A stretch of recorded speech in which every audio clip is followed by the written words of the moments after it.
Mesdames, Mesdemoiselles et Messieurs, bonsoir. Bienvenue dans votre émission Transparence. Nous sommes dans la 7e édition de cette émission après le confinement. Et pour cette 7e édition, nous avons bénéficié du soutien de la revue culturelle Boyo Magazine, de l'émission Boulevard du Compas, de l'artiste Wilson Amos et évidemment de Ozanana qui soutient H-Live. Notre invité de la semaine s'appelle Michel Marchand. Tout de suite, bonsoir Michel.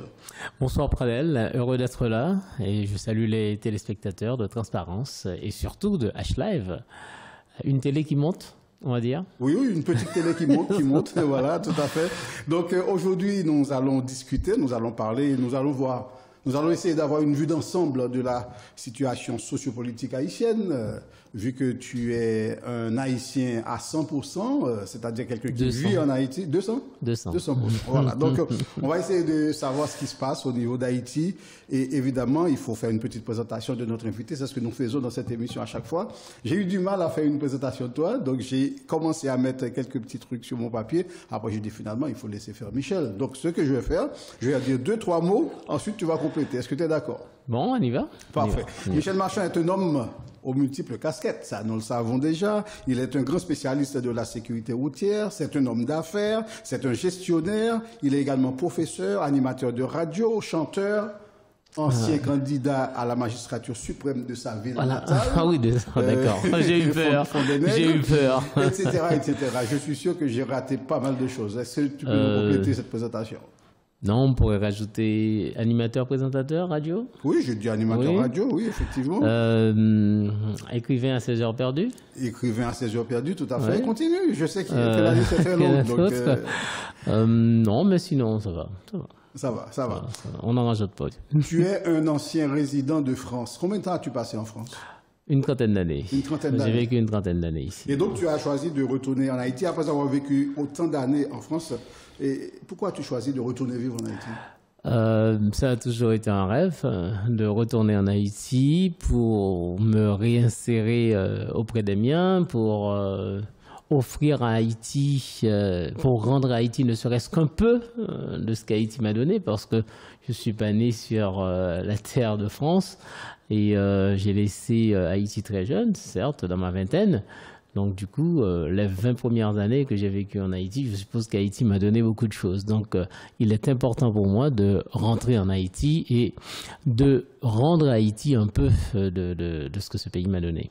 Et j'imagine que ce fut un challenge quand même de te réadapter à la vie haïtienne après avoir passé autant de temps en France. Et comment as-tu fait pour surmonter ces petits défis? Ce n'est pas facile parce que lorsqu'on a vécu aussi longtemps hors d'Haïti, ne serait-ce que 5 ans, 10 ans, 15 ans, voire moi 30 ans, bien, le pays qu'on avait laissé très jeune n'est plus le même.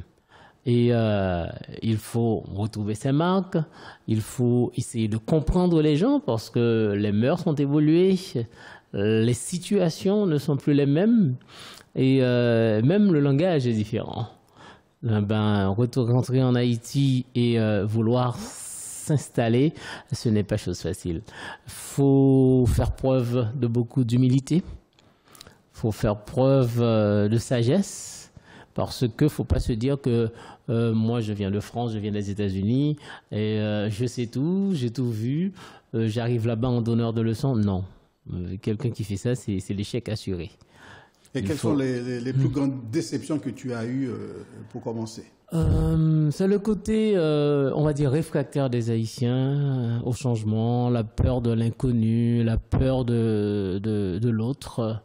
Il y a aussi cet égocentrisme à l'haïtien, le côté avare de certaines personnes qui ne négligent rien pour assouvir leurs besoins, leur envie. Et je pense que ça a été pour moi une grande déception parce que quand j'ai laissé Haïti, il n'y avait pas ce côté raptou, il n'y avait pas ce côté j'écrase tout le monde et puis je passe. Non, il n'y avait pas ça. Il y a un problème aussi au niveau du rendre service, ça n'existe plus. On ne rend plus service en Haïti. On ne rend plus service en Haïti, l'entraide, ça n'existe plus. C'est chacun pour soi. Et puis, il y a l'argent roi aussi. C'est-à-dire que tout le monde se focalise sur l'argent. Et les gens sont prêts à tout pour gagner de l'argent. C'est ça le problème. Quitte à éliminer un ami, un frère, quitte à je ne sais pas si on t'entend bien parce que tu parles très bas. Bon, je suppose que la technique va corriger cela. On enlèvera au montage. Donc, ouais, je disais que les gens sont devenus assez rapetous et les gens veulent tout avoir tout de suite. En plus, ils sont pressés. Les gens ne rendent plus service, il n'y a plus d'entraide, il n'y a même plus de fraternité, on va dire, entre les Haïtiens. Ces choses m'ont beaucoup déçu. Donc ça veut dire qu'on a un pays qui est en délabrement en quelque sorte. On est un pays qui est en totale déliquescence, on va dire. Un pays qui est en train de s'effondrer, malheureusement. Si on ne retourne pas aux fondamentaux de la société, de la vie sociale, eh bien, par exemple, le vivre ensemble, le partage, le respect, l'honneur. Si on ne retourne pas à ces vertus, eh bien, on risque de perdre ce pays, ce si beau pays. Alors, on va essayer d'être un petit peu plus optimiste. À côté de cette déception, je suppose qu'il y a eu quelques belles satisfactions aussi. Oui, c'est cette reconnexion avec mon pays, me retrouver parmi les miens, me ressourcer. Se lever le matin, de voir le soleil. Moi, j'ai la chance d'habiter en province, d'entendre les oiseaux chanter, d'entendre les oiseaux chanter, d'avoir des rivières pas loin de chez moi, d'avoir cette verdure. Ça m'a fait du bien. Ça m'a fait du bien. De manger bio. Bien sûr. Alors, était-ce pour aider justement à retrouver une sorte de solidarité, une sorte d'entraide que tu as décidé à un certain moment de briguer cette magistrature suprême de ta ville, de la ville de Fond-des-Nègres? Tout à l'heure, j'avais dit que les Haïtiens ont peur de l'inconnu. Les Haïtiens sont réfractaires au changement. Donc la personne qui vient de l'extérieur aussi est assez mal perçue. Même chez lui, il est perçu comme un étranger, quelqu'un dont il faut se méfier. J'ai essayé d'apporter mon soutien, d'essayer d'apporter mon conseil, voire même mes compétences à l'équipe municipale qui dirigeait la ville de Fond-des-Nègres. Non, mais justement, pourquoi as-tu choisi as-tu fait la genèse? Avant d'arriver à mon élection, avant d'arriver à ma candidature. Et j'ai pas été écouté. J'ai pas été écouté, donc je me suis dit, si on ne m'écoute pas, autant que je sois au moins aux affaires. que je tente d'être aux affaires. Et c'était une de mes motivations pour me présenter à l'élection municipale sur la ville de Fond-des-Nègres. C'était en quelle année déjà? C'était en 2015. 2015, ouais. Très bien. Donc, ce qui est impressionnant, c'est que tu n'as pas réussi pour des raisons diverses. On ne va pas les expliquer vraiment ici, mais malgré ton échec, tu as décidé quand même de mettre tes connaissances, ton savoir, ton carnet d'adresses au service de l'équipe en place. Et est-ce une manière pour toi de montrer aux gens comment on devrait fonctionner dans la politique en Haïti? Moi, ce qui est important pour moi, c'est ma ville. C'est Fond-des-Nègres. Et le jour de la prestation de serment de l'équipe municipale actuelle, après, j'ai été voir le maire élu. Je lui ai dit, écoutez, si vous voulez que je travaille avec vous, il n'y a pas de souci. Je suis là, vous pouvez faire appel à moi quand vous voulez. 2 ou 3 mois sont passés. Et puis après, un jour, il m'a appelé parce qu'il avait vu comment que j'entreprenais des trucs sur la ville. Il m'a appelé et puis il m'a proposé de travailler avec lui.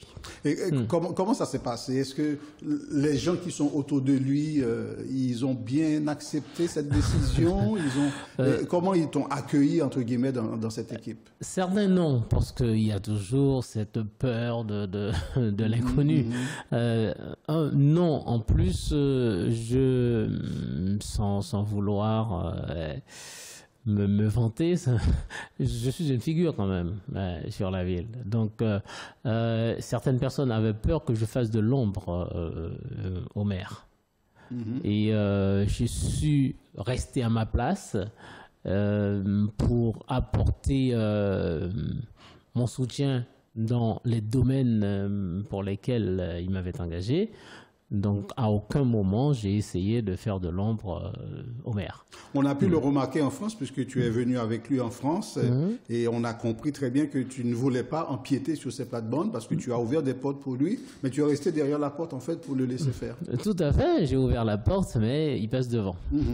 Voilà, c'est ce que j'ai fait dans toutes les rencontres qu'on a eues, que ce soit ici en France, on a fait un voyage aussi aux États-Unis, que ce soit aux États-Unis. Eh bien, je suis resté à ma place. C'est lui le maire. Est-ce que c'est ça qu'on appelle l'humilité? C'est une belle définition de l'humilité, sans le dire. La sagesse, le respect, l'honnêteté. Ouais. Alors, tu es retourné en Haïti en 2012. Oui, en 2012. La compréhension que tu avais de la politique haïtienne en 2012, au moment de ton arrivée, a-t-elle changé par rapport à aujourd'hui? Énormément. Beaucoup. Qu'est-ce qui a changé? Parce que j'étais à la radio ici en France, je faisais, comme je suppose que tout le monde le dans sait, le boulevard du combat, on fait des analyses politiques. On fait des analyses sur la situation politique en Haïti. Non seulement on donne les nouvelles, mais quand on reçoit des invités, on analyse, on commente.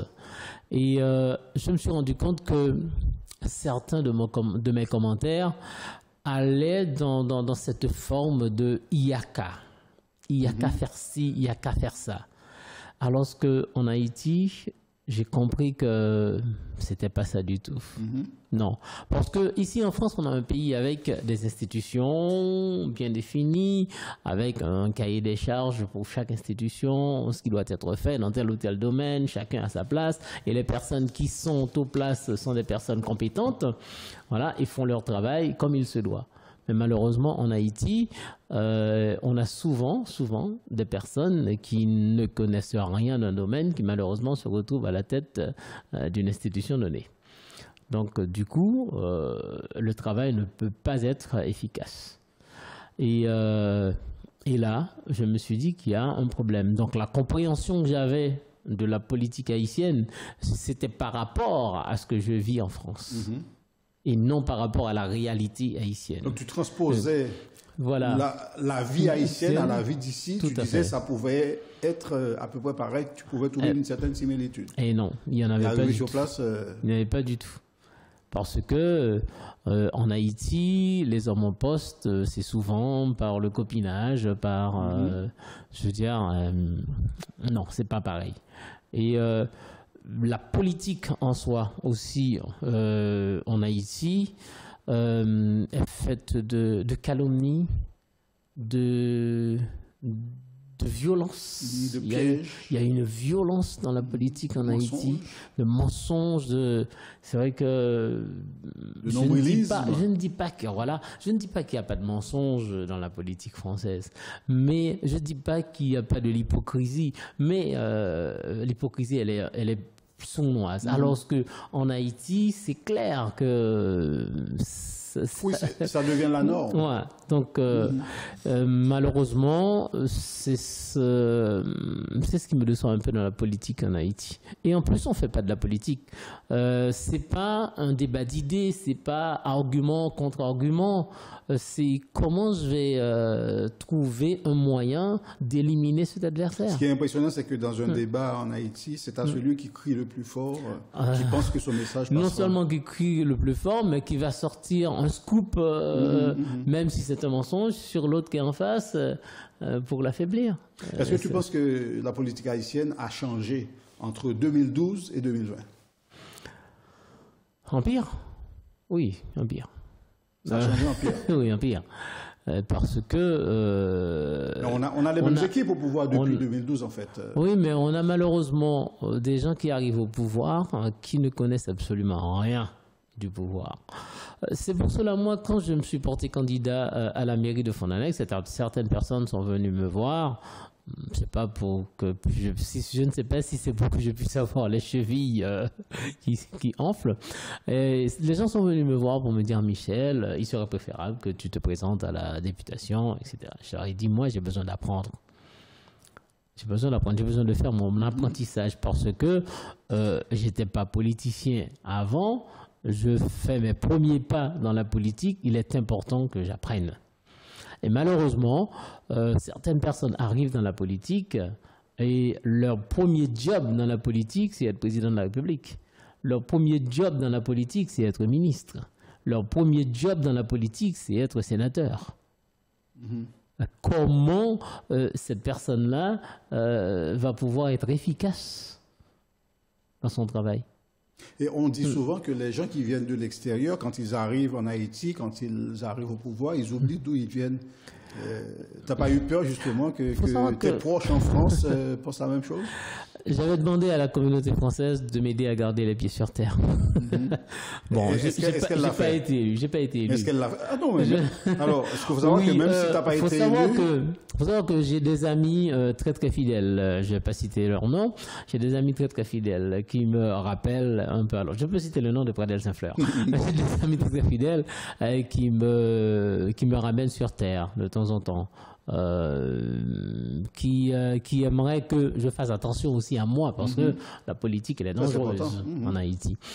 Ces personnes-là m'ont toujours aidé à garder le cap, à savoir que je prends des risques et que je dois essayer au minimum que ces risques soient calculés. Et que je n'aille pas trop loin, que je reste quand même dans mes limites. Ça, c'était très très important pour moi par rapport à la communauté française parce que je suis issu de cette diaspora. Bien entendu. Vas-y. Donc, c'est vrai que la politique en Haïti m'a appris beaucoup de choses. Surtout à me méfier, à me méfier de tout le monde, à me méfier des autres. On est bien obligé parce que, vu tout ce dont j'ai cité tout à l'heure, la calomnie, la violence, l'égocentrisme, l'avarice, tout ça, donc on est bien obligé de faire très attention à soi. Tu as voulu devenir maire, et même si tu n'as pas réussi, mais tu es quand même dans les affaires, parce que tu es impliqué dans pas mal de décisions qui sont prises d'une manière ou d'une autre, puisque tu collabores avec le maire, M. Gadnor Augustin. Et est-ce que tu peux nous expliquer comment on gère une ville comme Fond-d'Annex? Avec quoi gérez-vous une telle ville? Est-ce que vous bénéficiez de support du pouvoir central? Est-ce que vous avez des fonds propres qui viennent peut-être des taxes locales? Comment on gère une ville comme ça? Une ville comme Fond-d'Annex, d'ailleurs, qui est une grande ville, il faut savoir. C'est une commune, mais quand même une commune de 3e catégorie, avec 30 000 habitants. Les mairies sont classées en Haïti, 1e, 2e, 3e catégorie. Fond-d'Annex, c'est une mairie de 3e catégorie, donc une petite mairie. Okay. Bien que ce soit une ville avec un potentiel économique important, mais qui reste quand même une mairie de 3e catégorie. C'est une mairie qui bénéficie d'une subvention de l'État central, mais c'est une subvention déguisée parce que les fonds sont puisés quand même de la ville. De la commune. C'est la centralisation de la gestion financière du pays qui fait que ce qui rentre au niveau de la commune n'est pas géré par le maire. Je veux dire, l'argent part à Port-au-Prince. Ensuite, et on vous donne un petit peu après. Voilà, une partie revient dans la commune sous forme de dotation. C'est parce que c'est une commune de 3e catégorie que ça se passe comme ça, ou bien pour toutes les villes? Pour toutes les villes. Même pour la commune de Delma, par exemple? Même pour la commune de Delma ou pour la commune de Carrefour, c'est pareil. L'État donne une dotation à la commune. Est-ce efficace? Cette manière de moi, j'aurais gérer? aimé qu'on change les données. J'aurais aimé que les données changent. Mais il y a eu une telle méfiance au niveau de la gestion. Il y a eu tellement de gabegie, tellement de gaspillage au niveau administratif en Haïti. Donc, l'État cherche à centraliser les rentrées d'argent. Mais malheureusement, dans cette centralisation des rentrées d'argent, à Port-au-Prince, le gaspillage se fait ailleurs. Encore beaucoup plus parce qu'il y a beaucoup plus d'argent à gérer. Donc, au niveau de la commune, il y a ce qu'on appelle la recette fiscale, telle que au niveau du marché, marché à bestiaux, le marché des produits alimentaires, etc. En plus, il y a d'autres qui feront d'autres taxes sur l'immunation, sur plein de choses. Donc, d'autres petites taxes, on va dire. Et notez que le marché de Fontenay fait partie des plus grands marchés du pays. Le troisième. Ouais.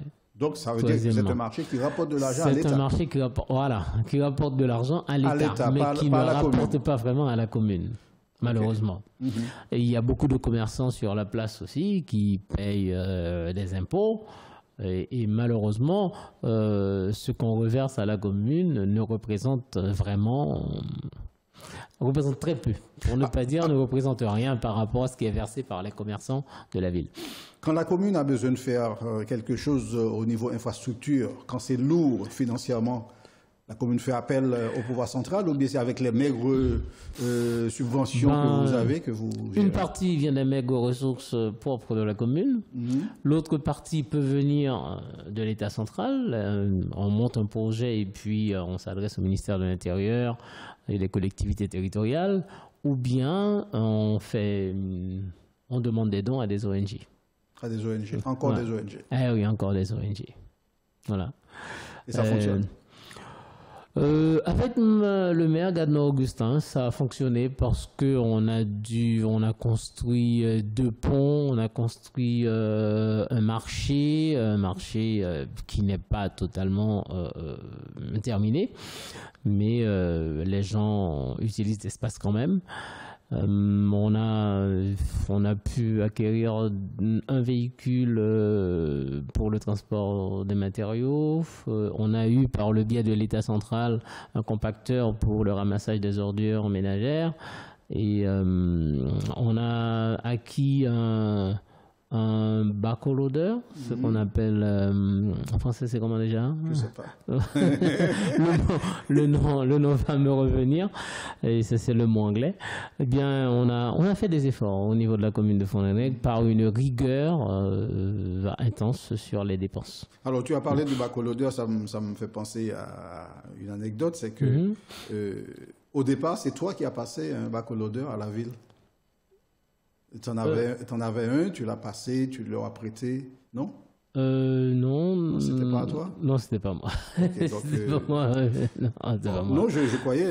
Non. Et j'ai fait une expérience à Fond-des-Nègres et ça me pousse à te poser une question. C'est l'expérience de l'incendie qui a eu lieu. Ouais. Et on a fait appel à des camions pompiers et malheureusement, ça a pris un temps fou avant que ça n'arrive de je ne sais pas où, de Port-au-Prince.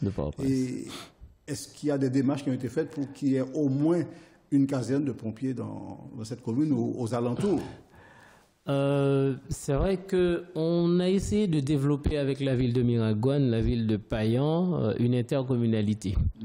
Et c'était une des priorités de l'intercommunalité. Mais jusqu'à présent, malheureusement, cette intercommunalité n'est toujours pas fonctionnelle.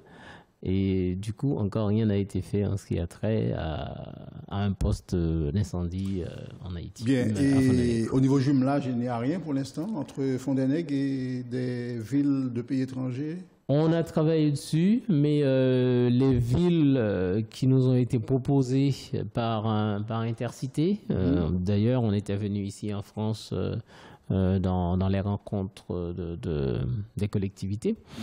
Et on nous avait proposé des villes, mais ces villes avaient des partenariats avec d'autres villes et les maires étaient assez réticents à adjoindre une autre ville. Donc ça reste encore à faire. Ça reste encore à faire. On va marquer une petite pause dans Transparence. On revient juste après avec notre invité du jour, notre invité de la semaine, Monsieur Michel Marchand. Je vous rappelle que le sujet de la semaine, c'est tout simplement une vue d'ensemble de la situation sociopolitique haïtienne. Restez avec nous, on revient dans un instant. Bien, nous sommes de retour sur le plateau de Transparence pour continuer avec cette émission et notre invité de la semaine, Monsieur Michel Marchand. Au fait, il a un surnom, c'est le seul double M de la bande FM. Le seul et l'unique. Le seul et l'unique. Pourquoi j'oublie toujours l'unique? Il va falloir que je réapprenne ma leçon. Hein. Tout à fait, tout à fait. Le sujet de la semaine, c'est vue d'ensemble de la situation sociopolitique haïtienne. Je vous rappelle que cette émission est supportée par l'émission Boulevard du Compas sur Espace et par la revue culturelle Boyo Magazine, par l'artiste Wilson Amos, dont le clip vidéo vient d'être tourné. Et on aura le clip très très bientôt pour vous offrir cette chanson Baby Dis-moi, donc Wilson Amos, l'artiste, et également Ozanana, le restaurant Ozanana qui soutient H-Live. On continue donc avec notre invité. J'ai envie de te poser cette question un petit peu bizarre, mais on en a parlé un petit peu, mais je reviens là-dessus. Quelles sont les différentes expériences que tu as déjà faites au niveau politique en Haïti et éventuellement quelles sont les leçons que tu en as tirées? Quand je suis arrivé en Haïti, mon premier job, c'était au conseil électoral permanent. Permanent ou provisoire? Bon. Il n'y en a jamais eu de permanent. Il n'y en a jamais eu de permanent. Mais dans ma tête, oui, le conseil électoral, il est permanent. Oui. Parce que l'institution fonctionne. Il y a le conseil administratif qui est provisoire. Mais le conseil électoral en soi, il est permanent. Il est toujours là. Les 9 membres sont provisoires. Et seront toujours provisoires. Mais le conseil électoral dans son fonctionnement... Donc c'est un jeu de mots. En fait. Voilà, le conseil électoral dans son fonctionnement, pour moi, il est permanent. Voilà, point barre. Il y a des gens qui y travaillent depuis une vingtaine d'années. Donc le conseil électoral, il est permanent. C'est comme les A d'intérim, les AI. Voilà, ouais. Oui, ils font carrière, mais ils sont toujours AI. Ils sont toujours AI. Voilà. Donc, quand je suis arrivé, j'ai travaillé au conseil électoral provisoire. Et ça m'a mis un pied à l'étrier. Et là, j'ai compris que ce que j'avais en tête de la politique haïtienne, c'était pas ça du tout.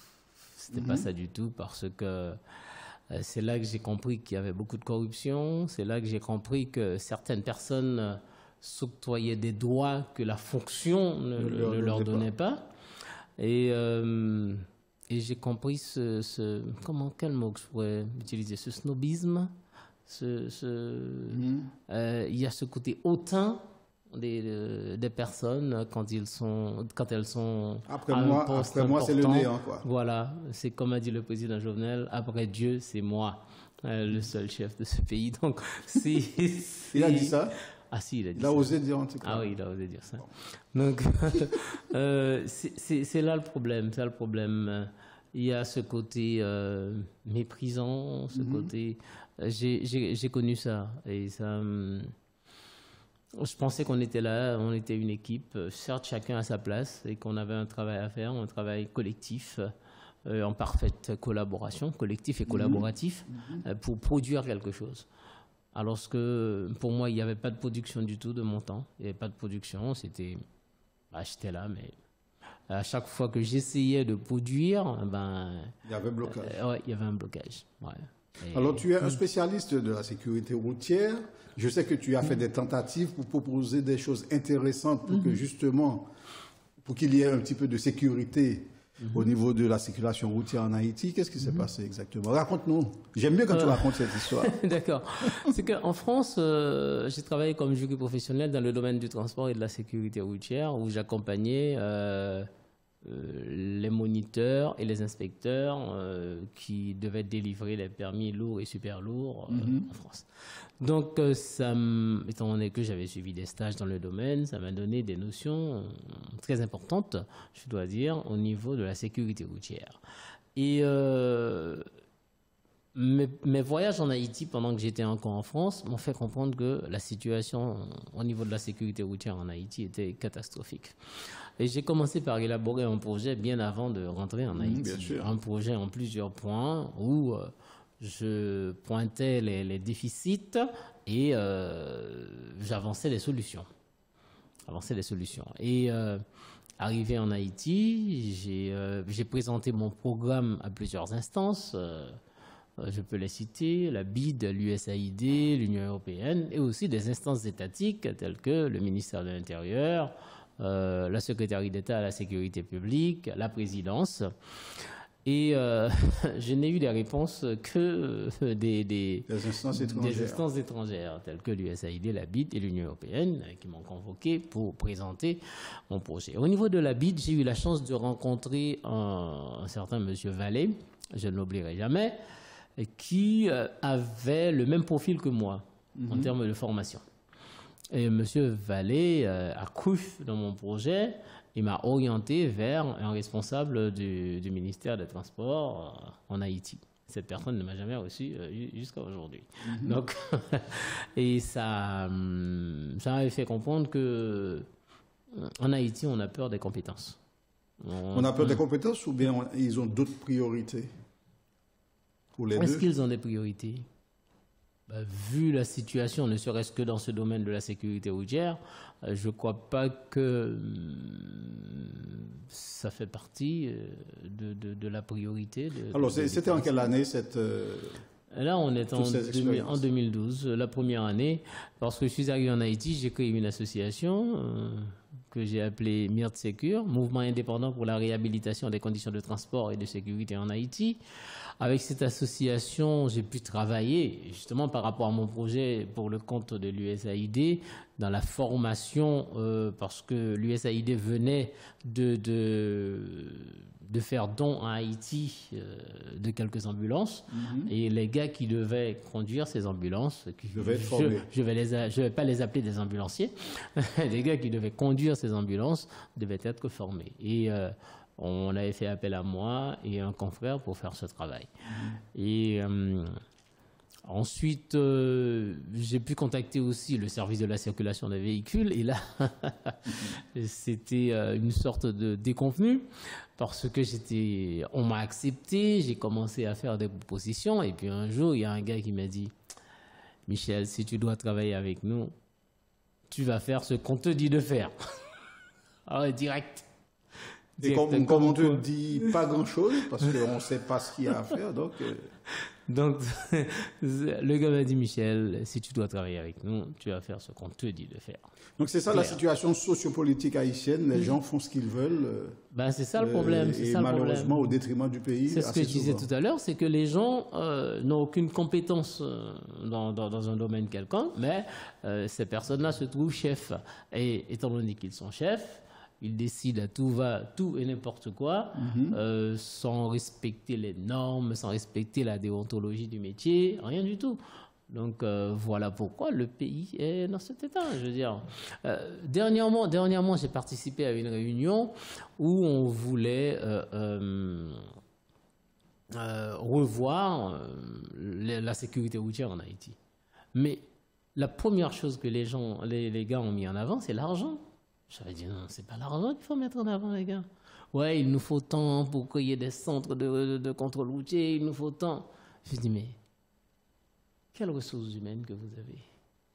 Qu'est-ce que vous avez en termes de ressources humaines pour gérer ces centres? Non, on va faire appel à des particuliers. Comment ça, vous allez faire appel à des particuliers? Mais j'étais assez désagréable avec eux. Et puis la prochaine réunion, j'étais pas là. Oui, bien entendu. Oui, ta place n'y était pas. La prochaine réunion, j'étais pas là. Donc ça veut dire que le premier dossier a été présenté sous un gouvernement, le gouvernement Martelly. Tout à fait. Et sous le gouvernement Moïse, tu as eu le même déconvenu. Ah oui, bien sûr. On a fait, moi, les personnes que j'ai pu rencontrer, toujours dans ce domaine. Un jour, j'ai eu, je veux dire, j'avais présenté un dossier. Et puis, on m'a dit de rencontrer quelqu'un de la secrétaire d'État à la sécurité publique. J'arrive, je m'assois, j'ouvre mon cartable, je présente ce que j'avais à présenter. Le gars est resté là pendant 15 minutes à me regarder sans sortir un mot. Cela veut dire qu'on dirait que j'avais parlé du chinois. Oui, il n'avait rien compris. Non, il n'avait rien compris du tout. Après, j'ai dit merci, monsieur. Au revoir. C'était un Haïtien ou c'était un étranger qui ne comprenait pas ton langage? Un Haïtien. Wow. Bien, donc vous avez compris, la situation est difficile au pays, en fait. Et quand Michel parle, on est obligé de rester bouche bée à entendre. On dit, mais non, c'est pas possible. On ne peut pas fonctionner comme ça dans un pays. C'est pour cela que je dis à tout le monde, ne restez pas en France, allez en Haïti, allez visiter Haïti, allez essayer de comprendre ce pays. Parce que l'idée que vous vous faites d'Haïti lorsque vous vivez ici en France, ce n'est pas la bonne. Non, Haïti, c'est un pays à part, et je rajouterais même un pays à part entière. Et, ce pays a des spécificités propres. Ben, faut pouvoir aller en Haïti et chercher à comprendre ce pays. Et aller en Haïti, ne pas rester au même endroit, bien sûr, il faut bouger. J'espère. Face à la situation sanitaire, à la généralisation de la corruption dans cette société, justement, quelles sont les spécificités de la nouvelle vie quotidienne haïtienne? Malheureusement, face au coronavirus, je suppose que le gouvernement, dans son ensemble, a fait une mauvaise gestion de cette pandémie.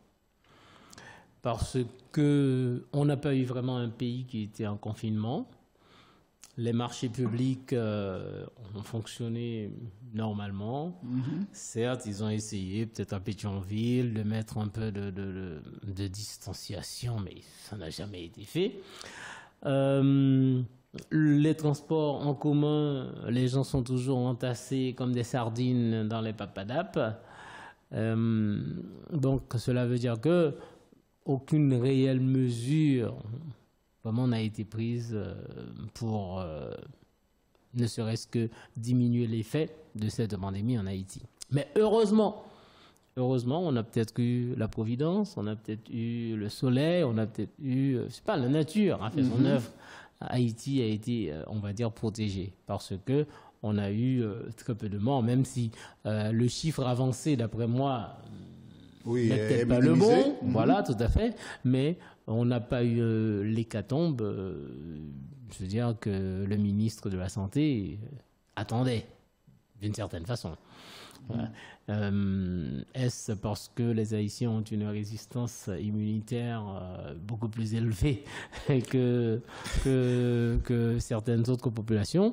Mais je ne sais pas. D'une façon ou d'une autre, nous avons eu la chance, nous en sommes sortis pas mal avec ce coronavirus. Je lisais il n'y a pas très longtemps qu'il y avait un peu moins de 10 000 cas en Haïti. À ton avis, ces cas, même si c'est minimisé, mais est-ce que ces cas se trouvent plus dans la population, la masse populaire, ou bien ça se trouve également dans ce qu'on appelle, entre guillemets, la bourgeoisie? Premièrement, on a eu beaucoup plus de cas en Haïti. D'ailleurs, j'avais dit, les chiffres ne sont pas les bons. C'était erroné. Donc, non, mais tout le monde a été touché. Je pense que tout le monde a été touché parce qu'il y a eu une épidémie de fièvre à travers tout le pays. Et je dois dire que près de 40 à 50% de la population a été atteinte de cette fièvre. Donc, et cette fièvre, d'après moi, je ne suis pas scientifique, je ne sais pas, d'après moi, cette fièvre n'était autre que le coronavirus. Voilà. Et tu penses que c'est une affaire parce que en Haïti, malheureusement, on prend toujours tous les maux du pays pour essayer de trouver de l'argent, pour demander de l'argent ailleurs. Est-ce que tu penses que l'argent qui rentre pour justement combattre le coronavirus va servir encore une fois aux corrompus? J'ai entendu pas mal de discours. Déjà, on est à l'heure des redditions de comptes en Haïti. Côte l'argent Petro-Caribéa, côte l'argent Ferla, côte l'argent dollar 50 ans. Et là, aujourd'hui, c'est côte l'argent coronavirus. Côte l'argent Corona. Donc, malheureusement, en Haïti, le système est fait pour que certaines personnes s'enrichissent à chaque fois qu'il y a un problème en Haïti. Le système, il est fait comme ça.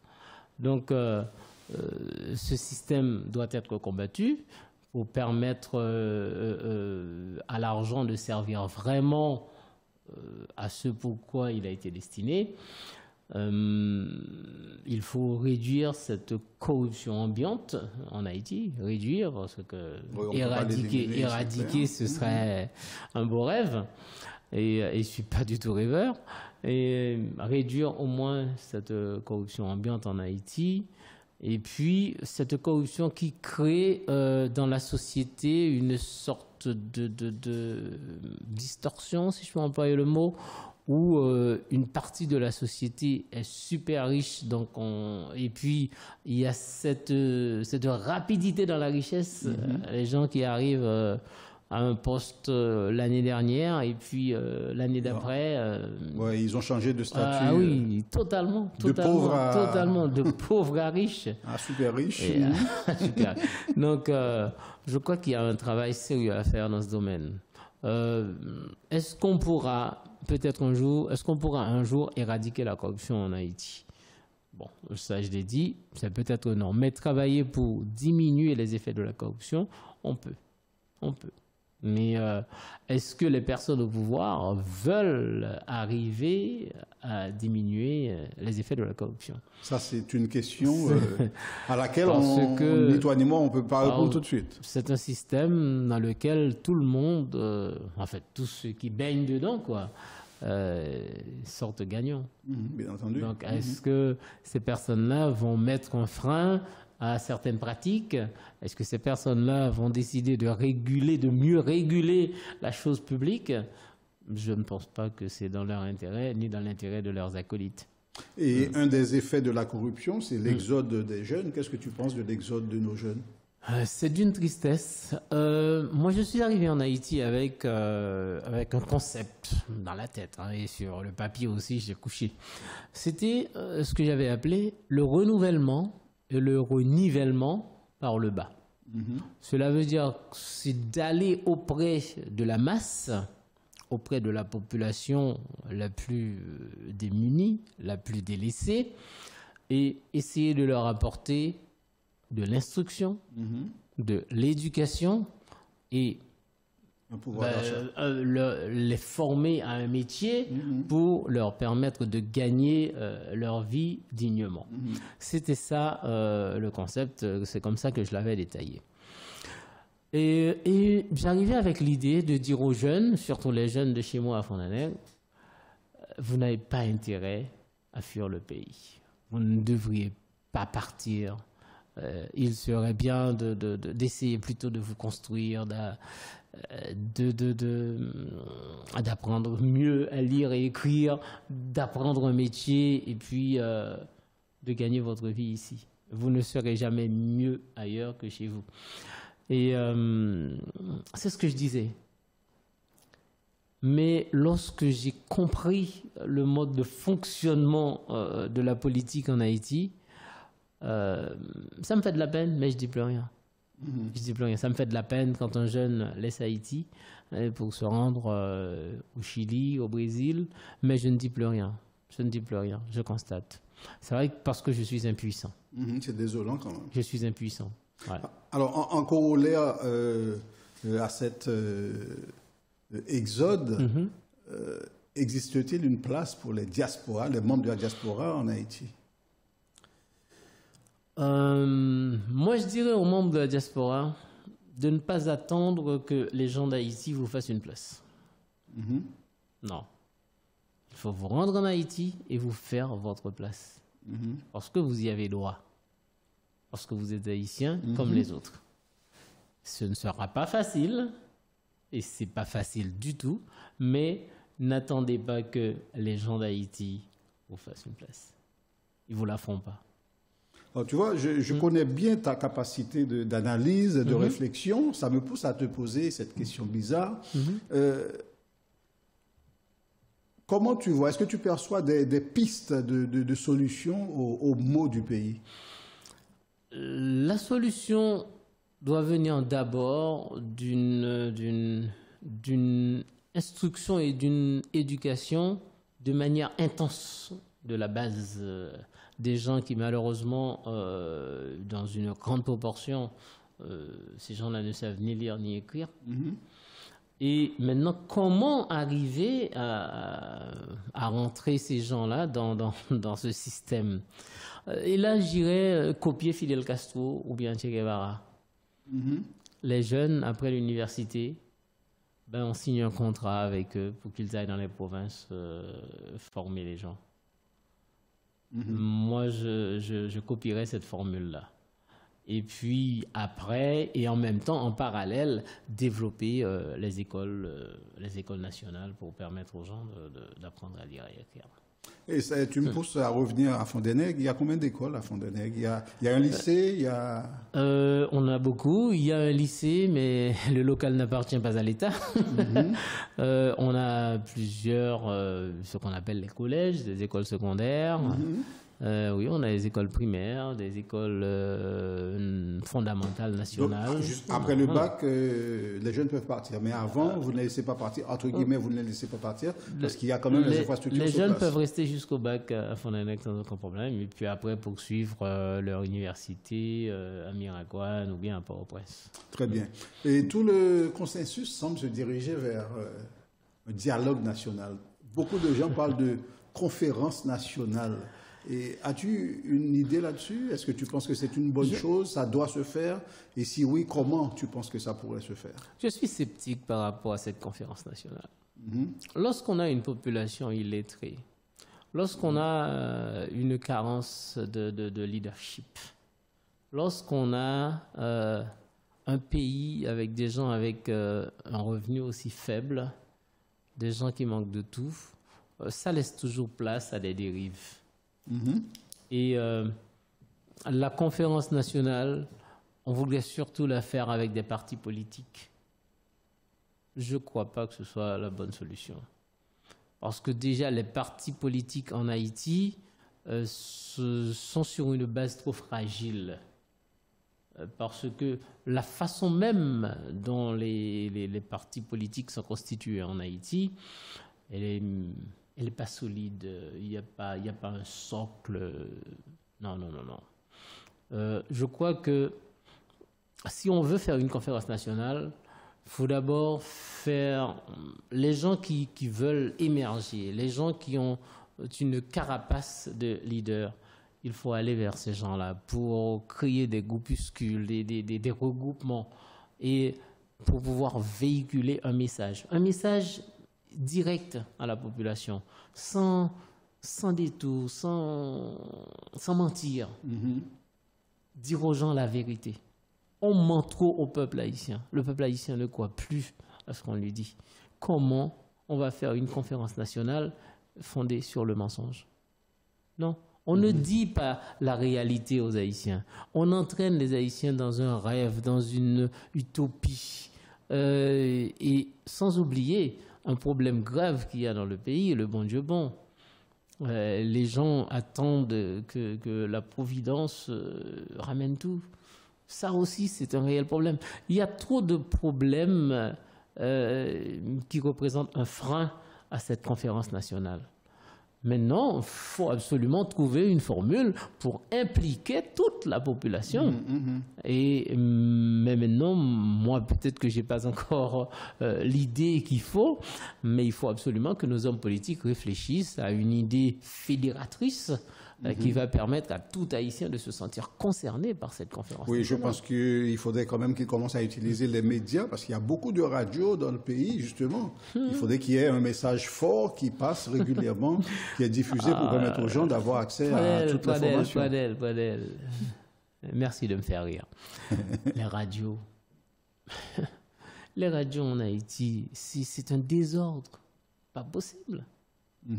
On a entendu ce qui s'est passé sur une des radios les plus cotées en Haïti, où les gens utilisent leur micro pour faire pression sur des hommes politiques pour de l'argent.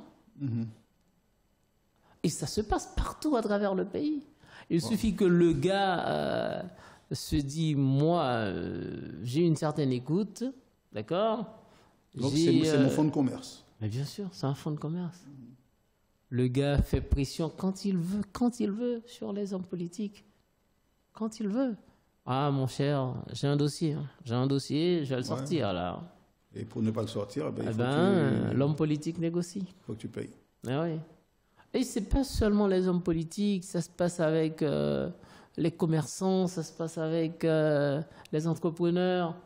Le gars va fouiner, va chercher pour avoir un dossier compromettant, et puis va vers le gars, j'ai un dossier compromettant sur vous, là. Si je sors ce dossier, vous êtes foutu. Voilà. Et là, le gars négocie. De toute façon, s'il va voir le gars, c'est parce qu'il veut négocier. Oui, et puis sinon, il aurait pris l'antenne, et voilà. Et comme il sait que le gars va trouver effectivement des dossiers compromettants sur lui, donc forcément, il est prêt à négocier. Voilà. Ça veut dire qu'on doit faire appel à la conscience. On parle souvent de cette prise de conscience en Haïti. Est-ce que tu penses que, où tu es l'école en Haïti, moi-même tout, l'NTPT, on devrait retourner à la morale et à l'instruction civique? Est-ce que ce n'est pas nécessaire? Je veux dire, c'est l'un des malheurs de ce pays.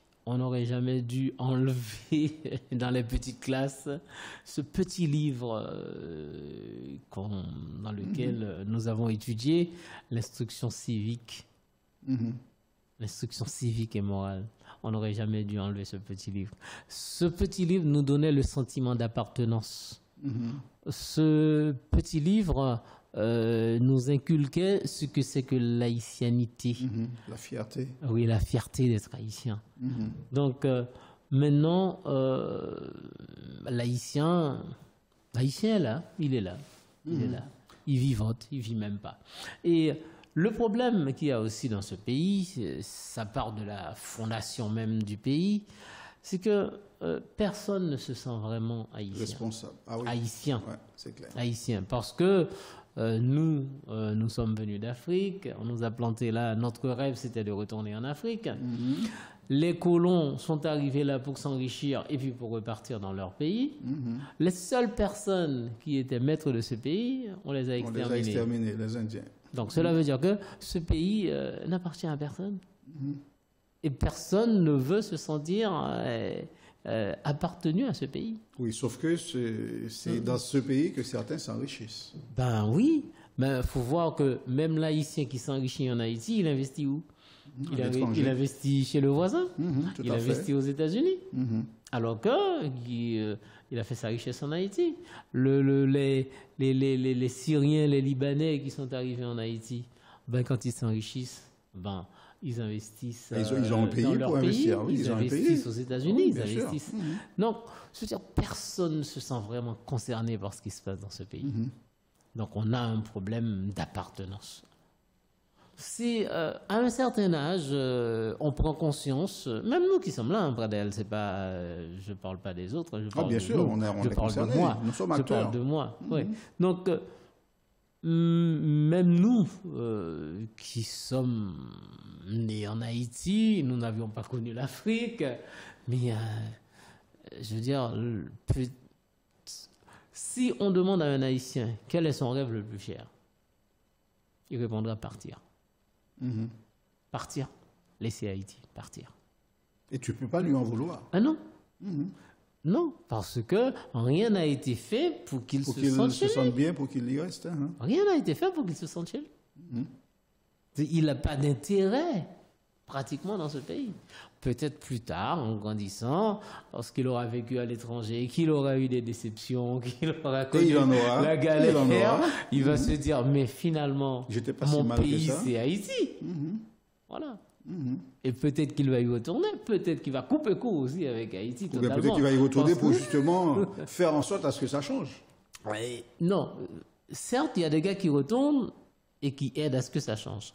Mais il y a certaines personnes qui retournent, peut-être en vivant à l'étranger, ils avaient de très bonnes idées, mais arrivés en Haïti, ils copient le modèle haïtien. Et ils se fourvoient, ils se foudoient même dans ce système qui boit les consciences. C'est un système qui est en train de broyer. C'est quand même négatif, c'est très pessimiste tout ça. Je sais, Pradel, je sais que j'apporte pas un message réjouissant, j'apporte pas un message réconfortant, mais je dois me dire la vérité. Et c'est peut-être ça qui va pousser les gens justement à prendre conscience.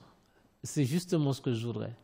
C'est qu'à partir de cette vérité que j'étale au grand jour, à partir de cette vérité que tout un chacun peut constater dans le pays, eh bien, il y aura peut-être une prise de conscience et on comprendra qu'il faut sauver Haïti, sauver ce qui reste d'Haïti. C'est une vue d'ensemble de la situation sociopolitique en Haïti, vous avez compris, et beaucoup de choses pourraient être dites, mais le temps nous fait défaut. On va marquer une pause, on revient juste après pour continuer avec Michel Marchand, notre invité de la semaine. Voilà, donc Transparence se poursuit aujourd'hui avec notre invité, Monsieur Michel Marchand, notre sujet du jour, vue d'ensemble et de la situation sociopolitique haïtienne. On a quasiment fait le tour de Fond-des-Nègres, on a essayé de comprendre comment ça fonctionnait, etc. Au moins, à Fond-des-Nègres, je peux dire qu'il y a de la positivité, mais par contre, pour le reste du pays, c'est un petit peu triste de constater effectivement, en fait, de confirmer ce que nous pensions déjà. Mais là, toi qui vis en Haïti, tu nous dresses un tableau assez sombre parce que justement, le tableau n'est pas clair, donc c'est normal. Maintenant, j'ai envie de te poser cette question parce que tu as travaillé dans cette entité et tu as eu les déceptions qu'il fallait, je pense, et peut-être quelques satisfactions. Et là, justement, on se rend compte qu'il y a des élections qui doivent avoir lieu en Haïti. Ces élections, on ne sait pas exactement quand ça aura lieu, mais il se trouve que je ne sais pas pourquoi, je ne sais pas ce qu'il y a derrière, mais il y a eu une démission collective dans un pays où les gens ne démissionnent pas en général. Et qu'est-ce que tu penses de la démission collégiale des membres du Conseil électoral provisoire? J'aime bien la façon dont tu as formulé la question. C'est vrai, j'aime bien la façon dont tu as formulé la question parce que faut y aller avec des pincettes pour essayer de comprendre ce qui se passe.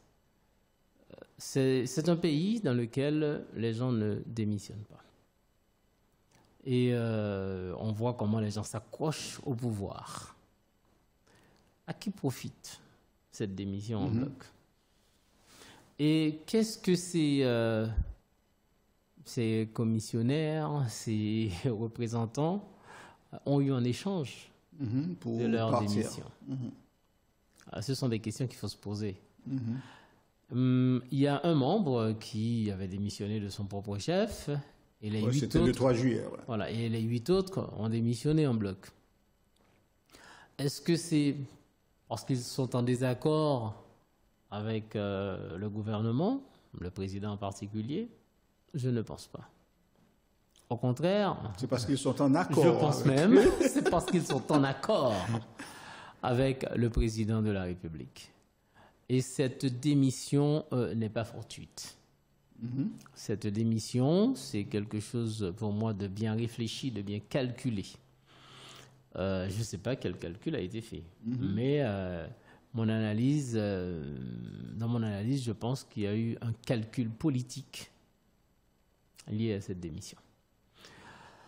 Je ne dis pas que c'est malheureux, parce que la façon dont ce conseil a été installé, il y avait déjà des manquements aux règles constitutionnelles. Et là encore, on va se retrouver avec un problème grave si on devait reconstituer un conseil électoral. Si on devait? Mais si on devait. Mais normalement, oui, on doit. Oui, j'ai vu, aujourd'hui j'ai lu, c'est l'intention de M. Joute, le Premier ministre, c'est l'intention du Président de la République, tout de suite de remettre en place les 9 membres du Conseil électoral. Mais comment ça va se faire? Normalement, le Parlement doit désigner 3 membres. Le gouvernement, 3 membres. La présidence et le gouvernement, 3 membres. D'accord? Et la société civile, 3 autres membres. Comment on va faire? Oui, puisqu'il n'y a pas de Parlement. Il n'y a pas de Parlement. Il n'y a pas de Parlement. Donc, on va se retrouver avec un conseil de facto. Que certains vont accepter, que d'autres ne vont pas accepter. Que surtout, on ne va pas vouloir accepter. À moins que. Mais là encore, il y a un problème. Le problème est que, quelles sont les velléités de M. Jovenel Moïse? On va parler des élections tout à l'heure. On va parler des élections? Oui, c'est la prochaine question. C'est la prochaine et dernière question. Quelles sont les velléités de M. Jovenel Moïse? M. Jovenel Moïse souhaite peut-être, je dis peut-être, faire des élections. Mais est-ce que, là je pose la question, ce que je vais dire est fort, est-ce que M. Jovenel Moïse n'aurait pas des velléités dictatoriales? D'ailleurs, on voit son comportement, je suis le seul chef de ce pays après Dieu, ce sont ses propos, et les décrets, la foultitude de décrets Bon, les décrets, on peut comprendre, puisqu'il a le droit constitutionnel de gouverner par décret, puisqu'il n'y a pas de parlement, il n'y a pas de pouvoir législatif. Il y a certains sujets, il y a certains dossiers. Il y a des domaines réservés. On pourrait éviter de les aborder maintenant. Ça crée plus de tohu-bohu, de mésentente au sein de la population. Je pense que Jovenel Moïse devrait essayer de calmer les ardeurs de certains, notamment surtout de l'opposition. Et lorsqu'on sort des décrets à tout va, qui va dans tous les sens, soit le président Jovenel Moïse devrait choisir un champ d'action, un ou deux champs d'action, mais ne pas s'éparpiller comme ça en cette période. Parce qu'il n'y a aucun contrôle sur son gouvernement, quelle que soit la façon. Quand il se comporte comme cela, il donne le champ libre aux autres de penser qu'il magouille. Alors qu'il aurait dû agir de façon à apporter une certaine sérénité dans la population. Et c'est pas ce qu'il fait. C'est dommage. C'est pas ce qu'il fait. C'est dommage. Alors, on a compris qu'il a dissous le Parlement, en gros. On va le dire comme ça. On va dire que les parlementaires se sont fait piéger. Oui, ils se sont fait piéger, mais bon, la décision finale a été prise par le président de la République. Il en reste 10, hein. Et, oui, mais bon, 10 sénateurs. Il touche de l'argent, mais sans rien avoir à faire. Tout à fait. Et au niveau municipal, on a compris que M. Jovenel Moïse est en train de placer du monde parce que tout est caduc. C'est déjà fait. Et ce qui m'a impressionné, c'est que au niveau de la commune de Croix-des-Bouquets, le cartel a fait savoir qu'il était hors de question qu'il reste en place parce que depuis quelques jours, leur mandat est terminé. Ils ne veulent pas conduire les affaires de la commune, ils ne veulent pas être responsables. Donc, ils décident de ne pas tenir compte de la décision du président de les laisser en place. C'est un réel problème, cette histoire de conseil intérimaire. C'est un réel problème dans le pays. Oui, ça fait 2 fois que ça arrive. Oui, c'était arrivé sur le gouvernement de Martelly et aussi sous celui de Jovenel Moïse. Je ne crois pas que c'est un exercice dans lequel il faudrait exceller. Parce que ça bouge trop les paramètres. Parce que lorsque le président Jovenel Moïse nomme, c'est bien le mot, nomme un maire, nomme un cartel, eh bien, il a une certaine prédominance. Oui, et puis de toute façon, il va choisir des gens qui lui sont voilà. Et en plus, proches. Il va choisir des gens qui lui sont favorables. Donc, je crois que pour la pluralité des opinions politiques dans le pays, on ne devrait pas se prêter à cet exercice. Certes, les élections n'ont pas lieu. Je crois qu'il fallait laisser tout le monde en place. Tout le monde en place en attendant les élections. En attendant les élections. Y compris les parlementaires y compris les parlementaires ou bien juste au niveau municipal? Là encore, c'est un autre débat parce que c'est pas pareil. La gestion d'une ville, la gestion d'une municipalité, qu'être député ou sénateur. Okay. C'est pas pareil.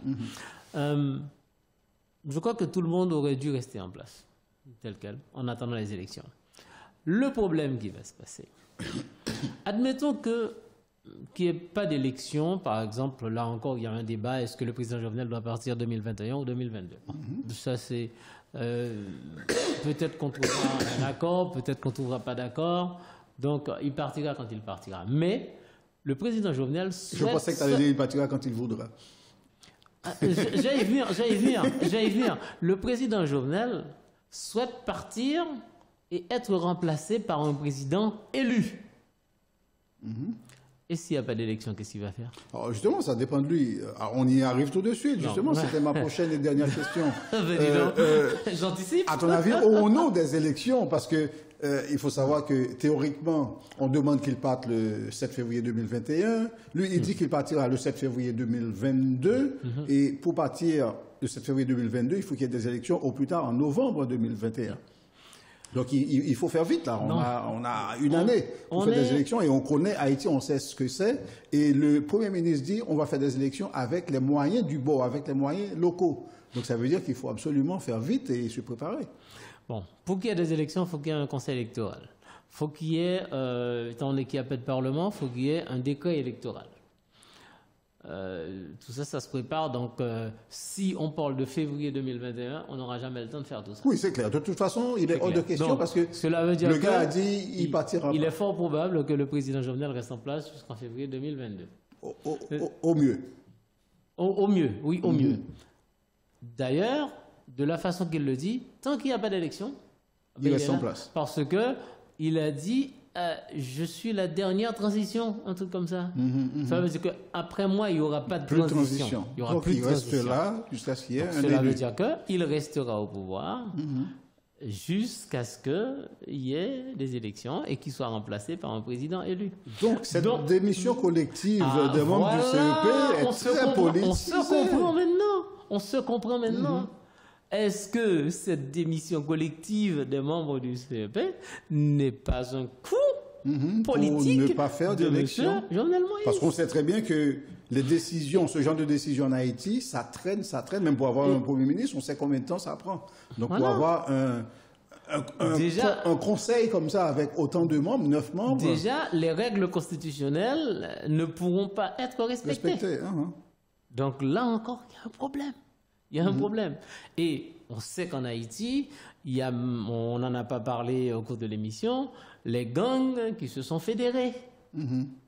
G9 en famille et alliés, moyen une, moyen toutes. Et ces gars-là, dernièrement, ils ont opéré une sortie dans les rues de la capitale, armes au poing, des armes illégales en plus. En pleine journée. Et il y avait pas de policiers pour contrecarrer, rien du tout. Oui, en pleine journée. Oui, en pleine journée. Et ils ont sillonné le bas de la ville jusqu'au bas de Delma. Ça s'appelle une démonstration de force. Mais bien sûr. Donc la force, elle est où maintenant? La force est chez eux, là. C'est les gars à sandales déchirées là, qui ont des armes. Eh bien, maintenant, que va faire le gouvernement? Le gouvernement va contrecarrer ces gars, ou bien le gouvernement va les attaquer, va les réduire? Oui, ou bien composer avec eux. Parce qu'en Haïti, tout à l'heure, j'ai parlé de la violence de la politique. C'est une des formes de violence qu'il y a dans la politique aussi en Haïti. C'est lors des élections en Haïti qu'il faut voir comment la politique elle est violente en Haïti. Des gars qui rentrent armes au poing, brisent des urnes, tirent dans les bureaux de vote. Ah non. C'est une violence. On est en train de parler de quel pays là? On parle bien d'Haïti. Mais bien sûr, on parle d'Haïti. Je parle de mon pays, Haïti. Vu d'ensemble de la situation sociopolitique haïtienne, vous avez compris, il y a tant de choses à dire concernant ce pays, il y a tant de choses à découvrir, mais malgré tout, c'est un pays justement à aller découvrir si vous ne le connaissez pas. Et si vous le connaissez, n'hésitez pas à y retourner, à aller vous ressourcer parce que il y a des sites très très intéressants à voir, ça c'est sûr. On va marquer une dernière pause, ensuite on revient avec le Transquiz. Tu connais le Transquiz? Je vais découvrir. Parfait, à tout de suite. On poursuit avec notre émission Transparence. Cette semaine, nous avons comme invité M. Michel Marchand. Vous le connaissez maintenant très très bien. D'ailleurs, vous le connaissiez déjà. C'est pas on ne fait pas connaissance avec Michel Marchand. C'est un enfant de la communauté, bien sûr, et un père de la communauté aussi, parce qu'il a porté cette communauté sur son dos pendant très très longtemps. Et on ne va pas y revenir. Vous le connaissez très très bien, n'est-ce pas, Michel? J'espère. Bien. Le Transquiz, est-ce qu'on a un logo? Oui ou non? On n'a pas de logo? Ok, très bien. Voilà un super logo d'ailleurs que nous a réalisé un ami. Merci à toi. Et première question, en fait, le Transquiz, c'est quoi? C'est trois questions qui n'ont rien à voir, pas forcément en tout cas, avec le sujet du jour. Ce sont des questions qui peuvent paraître un petit peu bizarres, Ce sont des questions qui peuvent être... J'ai droit à un joker? Non, il n'y a pas de joker dans cette émission. Donc, tu es obligé de répondre à toutes tes questions. Mais en fait, ce sont des questions qui ont parfois un rôle éducatif aussi. Ah, d'accord. Première question. Après une soirée bien arrosée, en gros, après une bonne cuite, combien d'heures de sommeil te faut-il pour reprendre tous tes esprits? À plus jeune, c'était rapide. Hein. Quand j'étais beaucoup plus jeune, ça allait de 8 à 10 heures. Mais là, maintenant c'est 8 à 10 jours. Il faut au moins 24 heures, un peu plus, ouais, pour me remettre d'aplomb. Ça veut dire que tu prends une cuite de temps en temps? Ben, pas de temps en temps, mais ça m'arrive. Ça m'arrive. Non, mais je maîtrise. Tu maîtrises, parfait. Bien, on dit aussi en Haïti que le barbancourt, le clairin lacaille, les trempés ont aidé à combattre le corona, c'est vrai?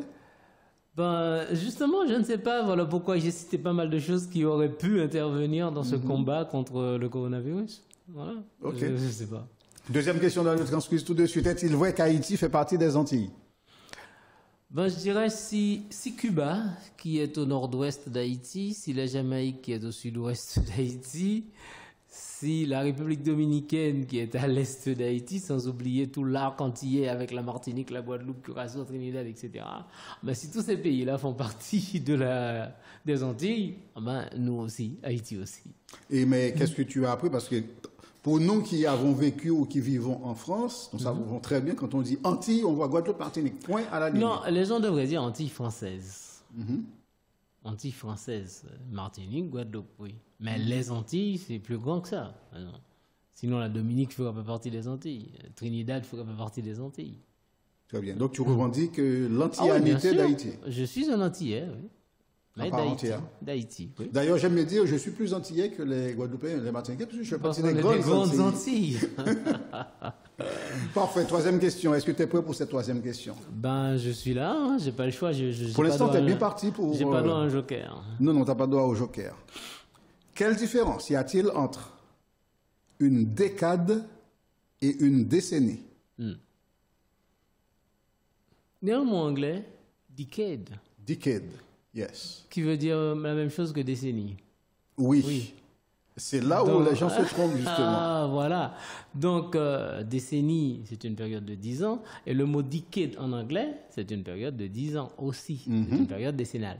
Mais décade en français... Décade en français, c'est 10 jours. C'est une période de 10 jours. De 10 jours. Malheureusement, les gens ont tendance à se tromper, à utiliser le mot décade pour une période décennale, donc 10 ans. Mais c'est une erreur. C'est...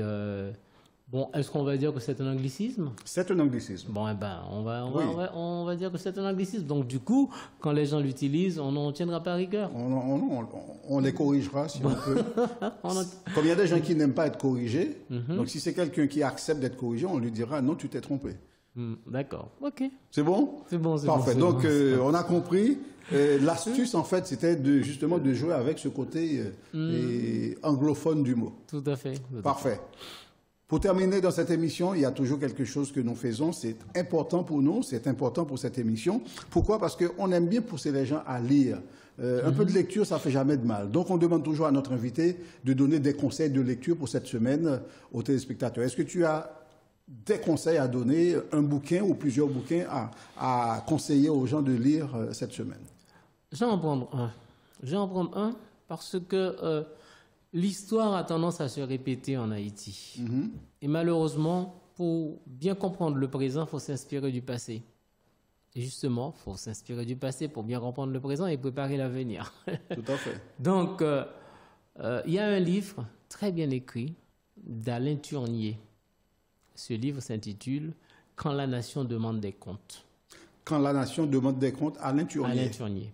Et nous sommes justement au moment cette demande où on demande des comptes de la nation. Cela veut dire que c'est l'histoire qui ne cesse de se répéter en Haïti. Cette nation est toujours dans une sorte de revendication. Ouais, rends-moi mon dû. mon Dieu. Bon, ma femme. Bon, ma femme. C'est sa nation, ça fait depuis longtemps. Donc, je conseillerais, ne serait-ce que ce livre, pour que les gens comprennent que la corruption en Haïti, c'est quelque chose de pratiquement endémique. Et on n'est pas prêt d'en sortir. Et, je veux dire, même pour les années à venir, nous aurons encore à demander des comptes. Côte comme Péco Caribéen. Côté comme faire là, le fonds d'entretien routier. Côté comme de la 50 là. On est côté comme des malogues là. Côté comme coronavirus là. Nous toujours à demander côté comme là. Et peut-être qu'il va demander bientôt côté comme élection. Voilà. Bien, Michel, merci. On a fait le tour. Est-ce que tu as un dernier mot? Je sais que tu as un dernier mot parce que forcément, pardon. Tu as dit un petit bonjour, un petit bonsoir à des gens, forcément. Oui. Et c'est comme si on était à la radio, un peu de dédicace. Je vais le faire aussi. C'est permis de le faire. Je vais le faire aussi.